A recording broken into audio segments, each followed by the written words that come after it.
ጤና ይስጥልን ውድ የተከበራችሁ ምሳሌ ቀጣይ ክፍል። መሀሌት ያሰባችው የተሳካላት ይመስላል። ብሩኬ ተሳስተዋል። ብሩክ ጥሩ ስራ አልሰራም። ምክንያቱም ቅድስት ከሱ ጋር ብዙ መከራ ውጣ ውረድን አሳልፋለች። ምሳሌን እንደ እናት ሆና ብሩክ በሌለበት ሰዓት ተንከባክባለች። መሀሌት በነበረችበት ጊዜ ጀምሮ ቅድስት በጣም ብዙ ዋጋ ከፍላለች። የራሷን ህይወት አሳልፋ ለመስጠት ሁሉ ዝግጅት አድርጋለች ቅድስት በእውነት።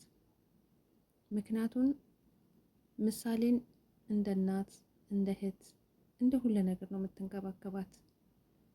ብሩክ በታፈነበት ሰዓት ወይንም በታገተበት ሰዓት ምሳሌን የጠበቀችው ቅድስት ናት።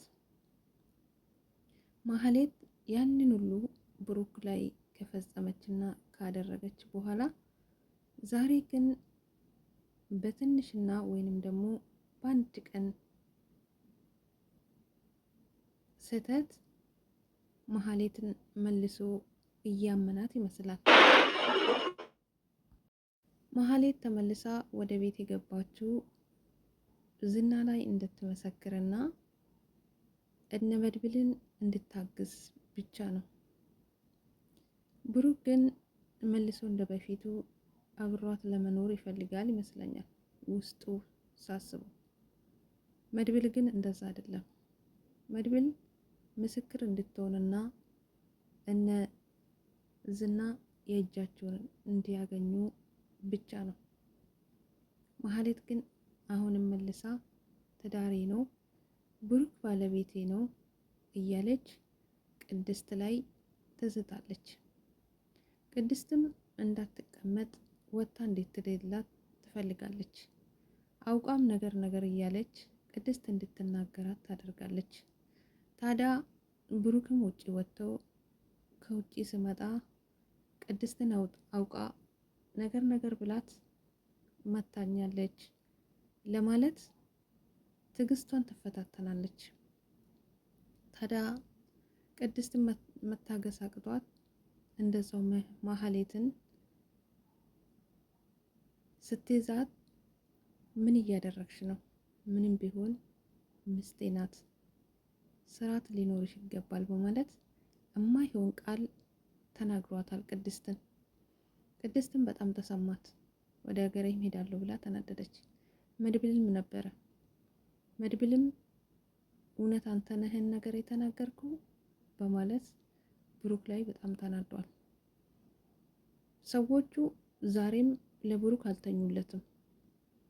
ዛሬም ቢሆን እነዝና ብሩክን ይፈልጉታል። እስከ ወዳኛ ድረስ ለመሸኘት ዝግጅት አላቸው። ብሩክ የትላንትናን ቀን ረስተዋል። መድብል ጀግና ነው፣ ጎበዝ ወንድም ነው። መድብል ከተለየ ብሩክ ብቻውን ነው። መሀሌትም ተመልሳ ትነሳበታለች። ይህን መርሳት የለበትም። ሰዎች ትላንትና ያሳለፉትን ነገር መርሳት የለባቸው። ሁለታም ከሆነ እንደ ውለታ ትላንትና ክፉ ነገር ማሳልፎ ከሆነ ያ ክፉ ቀን አንድ ቀን ይመጣል፣ ወይንም ደግሞ ያ ክፉ ቀን ብሎ ማስታወስ ይኖርበታል። ብሩክ ይሄን እንዴት ይረሳል? በጣም ገርሞኛል። በእጅጉ እነዝና እየሰሩ ነው። ጠበቃው ሞገስንና ሉለንም እያስጨነቀ ይገኛል። ዝናን አውቃለሁ፣ ከዝና ጋር እንገናኛለን በማለት በባለፈው ላይ ለነ ሞገስ ማስጠንቀቂያ ሰጥቶ ነበር።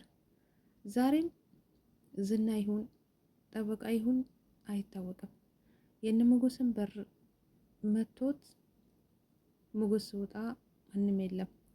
ነገር ግን መልእክት አጠር ያለ መልእክት ተቀምጦላቸዋል። ዝና ቢሆን ቀጥታ ገብቶ ወይ ሉላን ይዞን ይወጣል ወይ ነገር ይፈጠራል።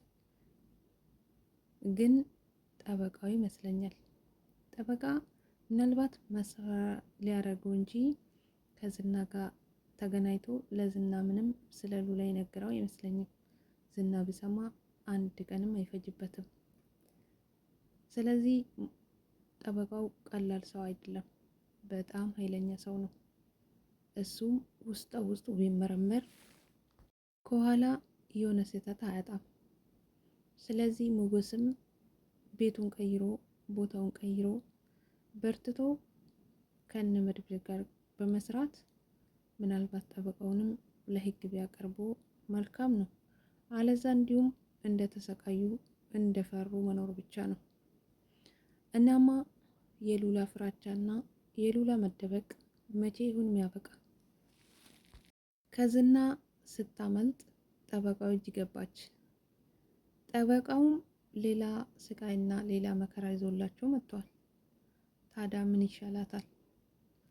እውነትም ትንሽ ከከተማ ወጣ ብትል ሽሽግ ብትል ይሻላታል ይመስላል። ሉላ በሰቀቀን የዋለች ጠዋትም ማታ ዝና መጣ፣ በር በተንኳኳ ቁጥር ዝና ደረሰ በማለት ነምሳ ውጤት ዝናም ቴትና የምትባል ልጅን እያሰቃያት ይገኛል።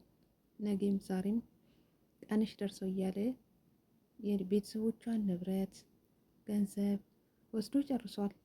አሁን ደግሞ ወይ አይለቃት ወይ ደግሞ የመጨረሻሽ ቀን መቼ ነው ብሎ አይነግራትም። እንዶ በሰቀቀን እየገደላት ነው። ያኛም ቀነ ቀጠሮ ነገ ሳምንት እያለ የዝና አለቃም ቀነ ቀጠሮ ይሰጣል። ልጅቷ ብቻ ታሳዝናለች። ሴትና ገና ልጅ ናት። ሰርታ አልጠገበችም። ወይ ዝና ግብቶ ቢገላግላት ጥሩ ነው፣ እሱ ይሻላታል። እፍራታና ደላለውም ሌላ ግብ ጀምረዋል። ግን እፍራታ የሰራች ያለችው ጥሩ አይደለም። ዝርፋ ጀምራለች። ከወንዶች ሲባል ከሴቶች ጀምሯል። አይ እፍራታ። ማህሌት ደስ ብሏታል። ማህሌት ቅድስት ትሄዳለች ሲባል በጣም ነው ደስ ያላት። መድብል እኔ ሸኝሻለሁ ቅድስትዬ ሀገርሽ ድረስ፣ እስከዛሬ ድረስ ተስፋ የሰጠውሽ ያሳመንኩሽ እኔ ነኝ። አሁን ግን ብሩክን እናመሰግናለን፣ እኔው ቤትሽ ገጠር ድረስ እሸኝሻለሁ ብለዋታል መድብል። ቅድስትም እሺ በማለት እቃዋን ለመሰብሰብ ሄዳለች።